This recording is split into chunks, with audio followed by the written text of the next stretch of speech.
Rain pressed against the windows of St. Arsene Medical like a pulse, refusing to fade. Dr. Miriam Vale stood beneath the unflattering light of the operating theater, signing away the last piece of herself. Her eyes had failed her months ago, but the experiment demanded living tissue, her own. Across the sterile room waited Elias Morrow, a photographer who'd once captured life through a lens, but now lived in darkness. When he awoke with her sight, she expected closure. Instead, each of his calls carried dread. He said her face appeared in everything he looked at. Mirrors, puddles, strangers' eyes. As she lay sleepless, her empty sockets burning, Miriam began to feel strange flashes, camera shutters, rain-drenched streets, the click of lenses she'd never touched. It was as if the gift she gave had not been removed from her at all, only multiplied. 3 nights after the operation, Elias no longer trusted his eyes. The world seemed drenched in an unfamiliar shimmer, every shadow a half-memory of her. When he tried to photograph the city, the streets bent around him. Every face he captured shifted toward hers, painted in light and rain. He began taping black cloth over the windows, muttering that she was still looking out through him. But when he turned off the lights, the after images lingered, her mouth moving soundlessly in the dark. Miriam sat by her window, feeling the pulse of rain through glass. Her blindness was no longer void, but crowded with flickers, images she didn't own. Coffee steaming, a shutter clicking, light bending off water. Sometimes she glimpsed Elias's hands through her mind's eye, trembling as though she were the one holding the camera. The gift she gave had grown roots, threading through both their nerves until she couldn't tell whose vision was real. Elias wandered back to the hospital, drawn by a whisper beneath the rain. The basement smelled of rust and forgotten medicine. He followed the sound, steady, like breathing, until he reached the locked morgue door. Beyond the frosted glass, something moved. He pressed his palm against it, and for an instant the outline of a face pressed back. Her humming began again, low and tender, from somewhere deep inside the cold. Miriam woke to the scent of antiseptic and the hush of falling rain. Her discarded bandages lay folded beside the bed, though she hadn't touched them. In the window's reflection, her own face stared back. But this time, the eyes were not empty. They blinked, alive with a color she recognized. She stepped closer, breath fogging the glass. The reflection smiled first. Elias began to lose sense of where his sight ended and hers began. He covered mirrors, yet reflections emerged on metal surfaces, window panes, even the curve of his camera lens. At night, he heard a second breath beside his own, a rhythm that never matched. Every photograph he developed now showed Miriam, sometimes whole, sometimes fragmented, stitched into landscapes she'd never seen. He took a blade to the prints, cutting her image away, but the next morning the pieces had reassembled on his walls as though the paper had healed itself. The eyes in those pictures followed him when he moved, blinking softly, as if alive. Miriam's world had narrowed to sound and heartbeat, yet now she heard whispers coming from walls that shouldn't echo. She began recording her dreams on a tape deck, her own voice trembling as she described corridors filled with camera flashes and a man's voice pleading for silence. One evening, while replaying the tape, she realized there were extra sounds. Breathing, shuffling feet, the faint click of a shutter. She stopped the recording, but the clicking continued from behind her, slow and deliberate. Elias tried to return to his photography studio, hoping routine might anchor him, but each portrait session ended in horror. The subjects' faces warped mid-shot into Miriam's expression. The models screamed when they saw the results. He smashed his cameras, yet even without them he could still see her. She had become the frame itself. When he blinked, his vision no longer shut off the world. It opened another one, where her form flickered closer each time. The gift of sight had turned into her doorway. At the same hour each night, Miriam felt her heart race without reason. She began writing to Elias, letters she never mailed, trying to explain that she felt him moving behind her eyelids. One night, as she wrote, The pen slipped and her hand began to move on its own. Words appeared she didn't author. You shouldn't have looked. The ink bled through the page like veins beneath skin. She screamed, but her voice came from somewhere distant, closer to his world than hers. The connection could no longer be ignored. Elias stood before the same morgue door, now ajar, the air thick with chemical rot. Inside, the walls pulsed faintly as if alive. In the center lay a mirror, fogged and breathed. He stepped closer and saw Miriam staring back, eyes wide, her lips moving in sync with his own. He raised his hand. She did the same. But when he turned to leave, her reflection didn't follow. It remained in the mirror, still watching. Behind him, glass cracked like splitting bone. Elias woke to find his apartment rearranged. Furniture shifted as if by unseen hands. Photographs he'd burned the night before now lay perfectly restored on his walls. In every image, Miriam's eyes glowed faintly, tracking him from frame to frame. His heartbeat matched a rhythm echoing inside his skull. A second pulse that wasn't his. He tried to gouge his own vision away, clawing at his face, but the pain came from her side of the world. Across the city, Miriam screamed, collapsing as blood traced delicate streams down her cheeks. Their pain had synchronized. They were one body, stretched between two mirrors. Miriam woke, trembling, her fingertips wet with blood that wasn't her own. She pressed her palms to her face and saw through him. His apartment, his trembling, his terror. It was no longer shared vision. It was possession. She tried to pray, but her voice echoed twice, a half-second apart. The reflection in her window whispered her name. Miriam stepped back, the voice growing louder, pleading for release, until the sound became a low hum, vibrating through the glass. She realized the barrier between them was dissolving. Each breath she took became his exhale. The hospital called to report anomalies in the donor registry. 2 signatures overlapping on a single release form. Elias returned there, drawn by compulsion. The halls were deserted, power flickering in rhythmic pulses. He followed the sound of a camera shutter echoing from nowhere. As he passed the surgical wing, every monitor came alive, displaying Miriam's face in fragmented loops. Her mouth moved in silent terror, but one monitor's reflection turned its gaze to him directly and spoke, though the speakers were off. "You still see me." He ran. But every door opened before he reached it. Miriam could no longer distinguish dream from waking. Every surface in her apartment reflected Elias's world. The angles, the smell of rain, the heartbeat under fluorescent lights. She heard his footsteps pacing, felt his breath against her ear. When she closed her eyes, she stood in his apartment. When she opened them, she was back in hers. Desperate, she began painting over every reflective surface, sealing the mirrors with black paint. But as she covered the final one, faint knocks began from inside the glass, measured and patient, like someone waiting to be let out. That night, both of them dreamed the same place, the surgical room where it began. They stood across from each other, each holding a scalpel, each seeing through the other's eyes. The floor was covered with reflections instead of tiles, endless mirrored planes beneath their feet. Miriam raised her blade, whispering that only blindness could end it. Elias nodded, tears blurring his vision. When the blade struck, neither body fell.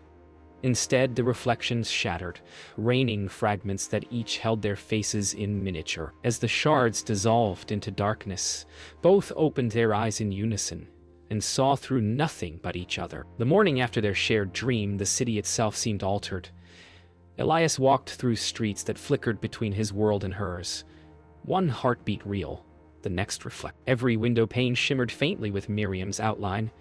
He tried to avert his gaze, but each surface bent toward him, rippling like water around a sinking stone. People passed him without noticing that their shadows no longer matched their steps.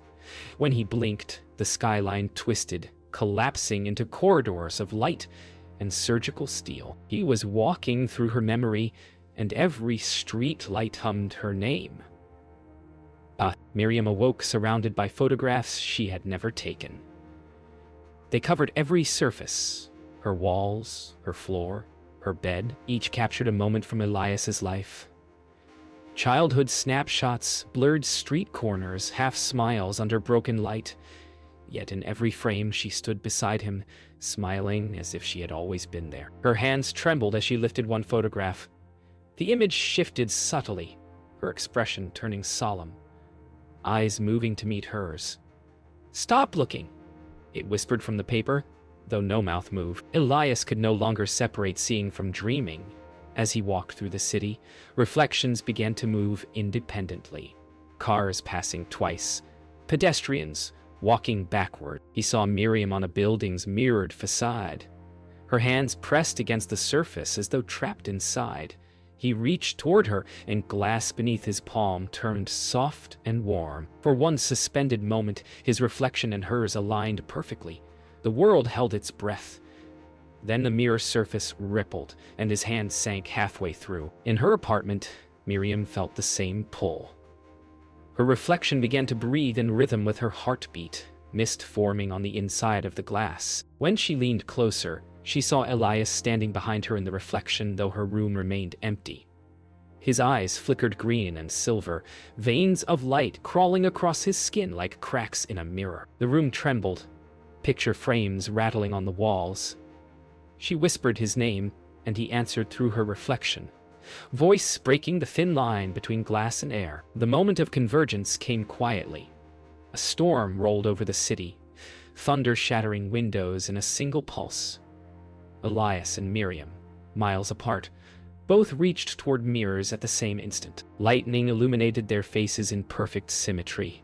The glass dissolved between them, light spilling out in ribbons that intertwined across distance, collapsing space. When the storm subsided, both were gone. Only the mirrors remained, fogged and breathing, reflecting rooms now empty but alive. In the silence afterward, faint overlapping voices murmured, not from the world, but from within the glass itself. When the storm cleared, the city's glass surfaces carried a faint shimmer, barely perceptible, like the residue of lightning. People brushed past mirrors and paused, sensing something watching. In one downtown gallery, Elias's photographs reappeared, though the exhibit had been closed for months. Each print was different now. Faces of strangers stared back with eyes that were not their own. Green flecked with amber, familiar and wrong. Somewhere within those prints, Miriam's smile curved faintly, shifting from image to image as though the film itself breathed. The exhibition lights flickered, and in the brief darkness, all the portraits turned their heads at once. Miriam and Elias no longer existed in flesh, but something of them lingered inside reflections. Mirrors breathed softly when passed, screens pulsed with static shaped like silhouettes. A child peering into a puddle saw two faces behind her own and screamed. In apartments across the city, people covered windows with sheets, whispering of shapes that watched from glass. The haunting wasn't violent. It was mournful, a quiet coexistence. But every so often, someone would vanish mid-reflection, their outline dissolving into the surface as if claimed by unseen hand. In one quiet apartment, a blind woman named Alina purchased a mirror at a second-hand shop. She couldn't see its surface, but she said it hummed when touched, like a heartbeat in glass. That night, she heard voices whisper through the frame, gentle, mournful, familiar. She recorded them, and the tape caught two overlapping tones, one male, one female, speaking the same sentence in unison. "We are still here." The next morning, the mirror was blank metal, as if it had turned inward, reflecting nothing at all. At St. Arsene Medical, the old operating theater reopened for renovations. Workers found the glass observation pane opaque with residue, as though smoke had fused to it. One worker wiped a patch clean and saw two figures standing on the other side of the glass, perfectly still, their outlines luminous but indistinct. The figures raised their hands in slow unison, palms pressing against the surface. The glass began to ripple outward, distorting reflections of scalpels and tables, until every tool shimmered like water. The worker fled, leaving fingerprints burned into the pane like frozen echoes. By winter's first snowfall, the city had grown accustomed to its mirrored ghosts. People stopped looking too closely into windows, avoiding their own reflections for fear of what might look back. Somewhere within that network of endless surfaces, Elias and Miriam drifted together. Two halves bound by vision, searching for the edge of their reflection and finding none. In one high-rise window, far above the streets, two figures could sometimes be seen standing side by side, watching the world below.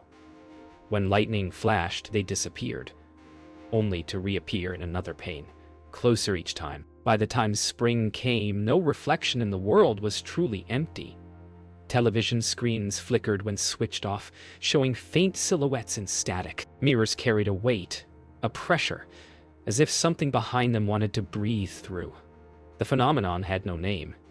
Scientists called it residual light retention, but those who had seen the faces called it something else: the returned. Among them, a journalist began tracing the origins of the reflection plague, following clues that led back to St. Arsene Medical and two vanished names: Elias Morrow and Miriam Vale. What he didn't realize was that every glass door he passed already knew his face. Across the city, mirrors began to hum at dawn. The sound resonated through apartments, soft as distant thunder.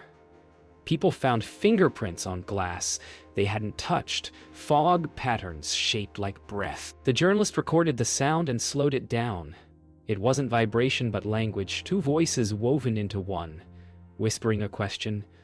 "Who is seeing whom?" He played it again and heard faint laughter layered beneath, tender and exhausted, as if the reflection itself had grown tired of being contained.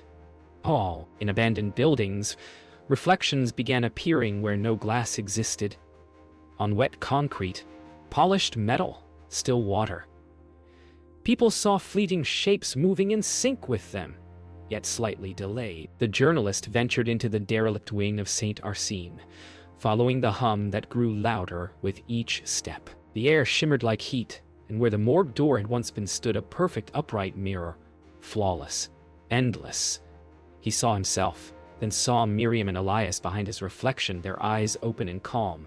They didn't speak. They simply watched, as if waiting for him to make a choice.